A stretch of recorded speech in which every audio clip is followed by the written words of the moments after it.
네, 안녕하십니까. 오늘 8월 10일 목요일 매일 예배에 오신 것을 환영합니다. 먼저 기도로 시작을 하도록 하겠습니다. 사랑과 인자함이 넘치시는 주님, 오늘 하루도 이렇게 저희를 모이게 해주셔서 감사합니다. 저희가 이렇게 하나님의 말씀 앞에 앉아 묵상과 기도 그리고 예배로 다가갈 때에 하나님 저희의 마음을 겸손케 하시고 하나님을 원하는 아이들과도 같은 믿음을 허락하여 주시옵소서. 하나님, 오늘 주신 말씀을 즐거워하며 시냇가에 심은 나무와도 같이 열매를 맺어 세상에 빛이 되는 하나님의 자녀가 하나님의 교회가 되게 하옵소서. 감사드리며 이 모든 말씀 예수님의 이름으로 기도드렸습니다. 아멘.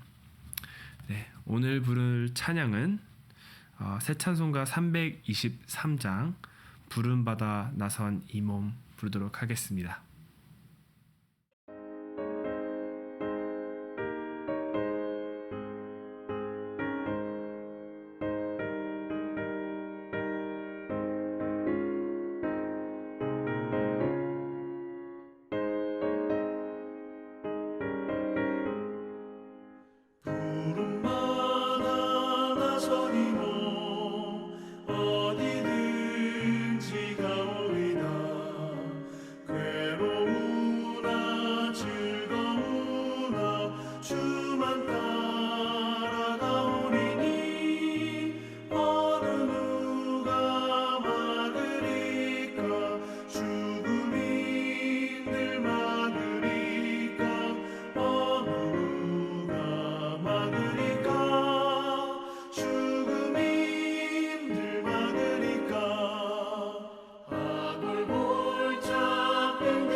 존귀 영광 모든 권세 주님 홀로 받으소서.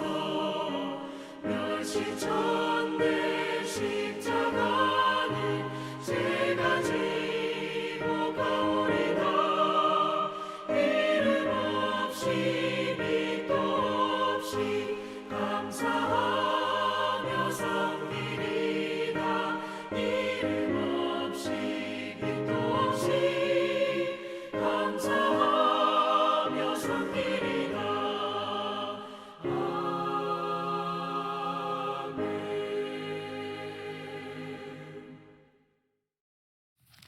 오늘 하나님께서 주신 말씀은 사도행전 20장 13절부터 24절로 다 같이 함께 읽도록 하겠습니다. 우리는 앞서 배를 타고 앗소에서 바울을 태우려고 그리로 가니 이는 바울이 걸어서 가고자 하여 그렇게 정하여 준 것이라. 바울이 앗소에서 우리를 만나니 우리가 배에 태우고 미둘레네로 가서 거기서 떠나 이틀날 기오 앞에 오고 그 이튿날 사모에 들르고 또 그 다음날 밀레도에 이르니라. 바울이 아시아에서 지체하지 않기 위하여 에베소를 지나 배에 타고 가기로 작정하였으니 이는 될 수 있는 대로 오순절 안에 예루살렘에 이르려고 급히 가미러라. 바울이 밀레도에서 사람을 에베소로 보내어 교회의 장로들을 청하니 오매 그들에게 말하되 아시아에서 들어온 첫날부터 지금까지 내가 항상 여러분 가운데서 어떻게 행하였는지를 여러분도 아는 바니 곧 모든 겸손과 눈물이며 유대인의 간계로 말미암아 당한 시험을 참고 주를 섬긴 것과 유익한 것은 무엇이든지 공중 앞에서나 각 집에서나 거리낌 없이 여러분에게 전하여 가르치고 유대인과 헬라인들에게 하나님께 대한 회개와 우리 주 예수 그리스도께 대한 믿음을 증언한 것이라. 보라, 이제 나는 성령에 매여 예루살렘으로 가는데 거기서 무슨 일을 당할는지 알지 못하노라. 오직 성령이 각 성에서 내게 증언하여 결박한 환난이 나를 기다린다 하시나 내가 달려갈 길과 주 예수께 받은 사명 곧 하나님의 은혜의 복음을 증언하는 일을 마치려 하면은 나의 생명조차 조금도 귀한 것으로 여기지 아니하노라. 아멘. 오늘 본문에선 사도 바울의 여정이 계속되는 이야기를 볼 수 있습니다. 여러 타지에서 예수님의 복음을 전하고 가능한 한 오순절 전에 예루살렘으로 돌아가기 위해 일정을 맞춘 사도 바울을 우리는 볼 수 있습니다. 그 와중에 에베소에 있는 장로들을 불러 그동안 사역과 함께 힘들었던 고난과 눈물에 대해 또한 고백합니다. 오늘 본문을 읽으시면서 자세히 보신 분들은 조금 의아한 부분이 있을 것을 느꼈을 거라 생각합니다. 그것은 바로 사도 바울이 예루살렘, 그것도 오순절에 맞춰 돌아가다라는 것입니다. 이것이 왜 궁금한 점이고 또 의아한 점일까요? 19절 말씀에도 나왔듯이 그동안 선교 여정 동안 사도 바울은 그렇게나 힘들었던 것들 중 하나가 바로 유대인 지도자들의 핍박이었습니다. 예수님을 그렇게나 질투하고 시기하던 이들이 아니나 다를까 예수님을 따르고 예수님께서 말씀하셨던 것 같이 예수님의 말씀을 행하는 이들 또한 시기하고 질투해왔습니다. 때로는 이들의 관계를 피해서 때로는 돌에 맞아 죽을 뻔했던 적도 있었습니다. 그랬던 바울은 그 어느 누구보다도 유대인들과 마주한다는 것에 대해서 위험할 수 있다라는 것을 정말 정확하게 인지하고 있었을 것입니다. 그런데 그가 어째서 예루살렘으로 하필이나 유대인들이 많이 집합해 있는 장소, 특히나 그들이 더 모여있는 날짜에 맞춰서 간다는 게 좀 정말로 의아하고 이상하지 않나요? 그 의문의 대답은 사도 바울이 에베소 교회 장로들에게 고백하는 말에 들어 있습니다.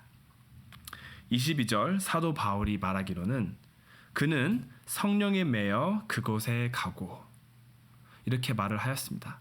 거기에 또 더해서 그곳에 갔었을 때 어떤 일이 있을지 모른다라고 하였습니다. 그 말은 즉 고난이 있을지도 모르는 위험한 장소에 자신의 의지가 아닌 자신이 희망에서도 아닌 그저 성령님의 주권적인 인도하심으로 가는 것이라고 말을 하고 있습니다. 이러한 순종은 너무나도 귀하고 또 정말 순수한 것 같아 보이지만 그와 동시에 무겁고 또 어려울 것도 같습니다. 제가 어릴 적에 캠핑파에 갔었을 때 불 속으로 뛰어드는 나방들을 보고 바보라고 놀렸었습니다. 위험한 길인 줄 모르고 뛰어드는 생명조차 바보라고 이렇게 부르는데 위험한 길일 줄 뻔히 알면서도 그쪽으로 걸어가는 이들을 무엇이라고 부를까요? 세상은 정신이 나갔다. 아니면 정상이 아니다라고 이렇게 부르지 않을까 생각을 합니다. 성령님이 우리를 인도하실 때 굉장하고 보람찬 일들로 인도해 주실 때가 있습니다. 저희는 그럴 땐 정말로 기쁘게 그리고 힘차게 하나님을 따를 준비가 되어 있죠. 그러나 그와 정반대로 때로는 하나님께서 이해도 안 되고 말도 안 되는 길로 저희를 인도하실 때가 있습니다. 우리는 그럴 때 과연 사도 바울과 같이 하나님의 주권을 인정하고 신실하게 순종하며 따를 수 있을까요? 그 시간이 우리의 믿음의 시험인 줄로 믿고 사랑하는 성도님들이 그러한 시간을 맞이하였을 때 하나님의 은혜가 함께하기를 저는 기도합니다. 마지막으로 성령님께서 그러한 인도를 하시기 전에 그때를 대비해 우리가 준비해야 될 것은 무엇이 있을까요? 사도 바울과 같은 믿음을 가지려면 저는 먼저 사도 바울의 마음과 생각을 조금 알아야 된다고 생각을 합니다. 그래서 저는 사도 바울의 마음에 대해서 조금 더 공부를 해봤는데요. 사도 바울의 마음은 빌립보서 3장에서 좀 더 깊이 알 수 있었습니다. 빌립보서 3장에서 사도 바울은 자신에게 유익했던 모든 것들을 해라고 여긴다고 합니다. 그 이유는 바로 세상에 좋은 모든 것들, 돈, 명예, 지위, 안전, 이러한 것들보다도 예수님을 알아간다는 것에 더 고상하게 여긴다고 합니다. 말씀드렸던 이런 것들이 나쁘다는 말이 아닙니다. 그러나 사도 바울은 그러한 것들을 내려놓을 수 있었기에 그렇기에 예수님을 더 알아가는 기쁨을 경험했다라고 말을 하고 있습니다. 예수님과 같이 살면서 예수님과 같이 고통을 당하며 예수님과 같은 부활을 맞이할 때를 기다리며 또 그때서야 비로소 사도 바울은 예수님을 더욱더 알 수 있을 거다라고 말을 하고 있습니다. 사도 바울에게 이러한 복이 허락된 이유는 바로 예수님께서 그를 먼저 사랑하셨고 붙잡으셨기 때문이다라고 사도 바울은 고백합니다. 그 사랑에 매료되어서 바울은 그 어떠한 것들도 예수님에 비해선 보잘것없는 것이다라고 이야기를 하고 있습니다.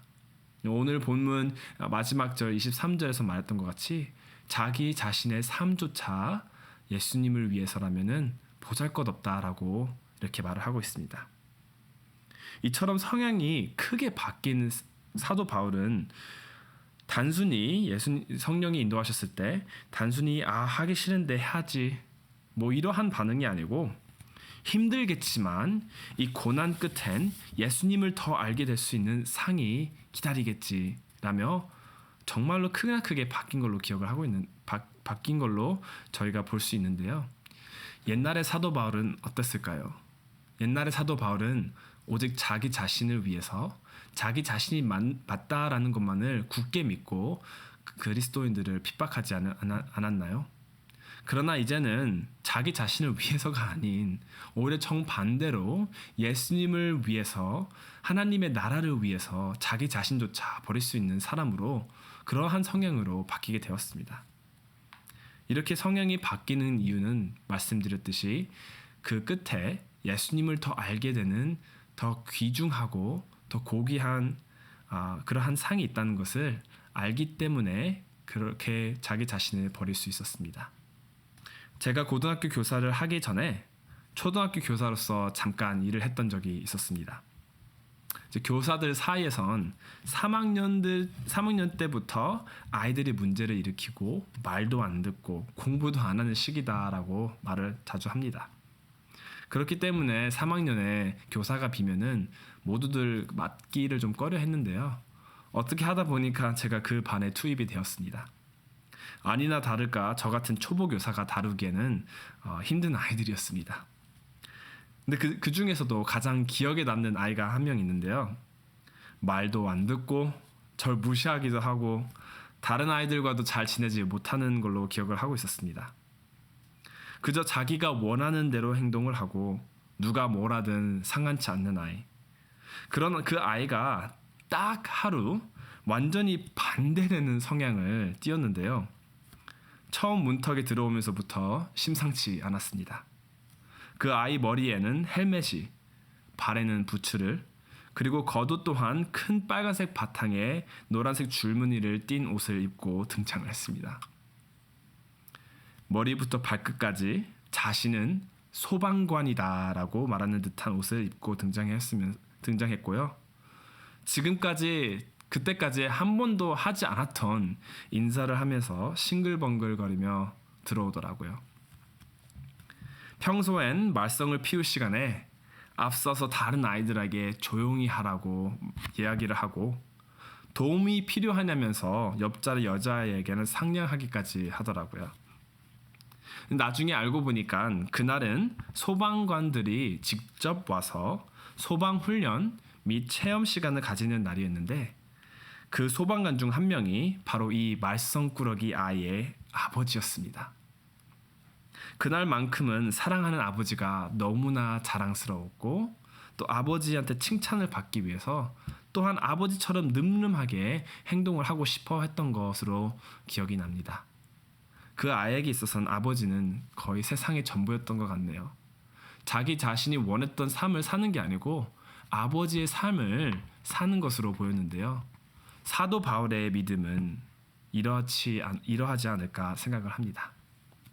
그 아이가 말썽꾸러기 아이가 소방관 아버지를 따라하는 행동은 처음에는 저희 모두에겐 정말로 이상하고 정상적이지 않은 행동들이었습니다. 그러나 그 행동들이 아버지와 아들 관계 사이에서 아버지를 모방한 것이다라고 하면은 그 아이가 한 행동들은 너무나도 귀엽고 소중한 것 아닐까요?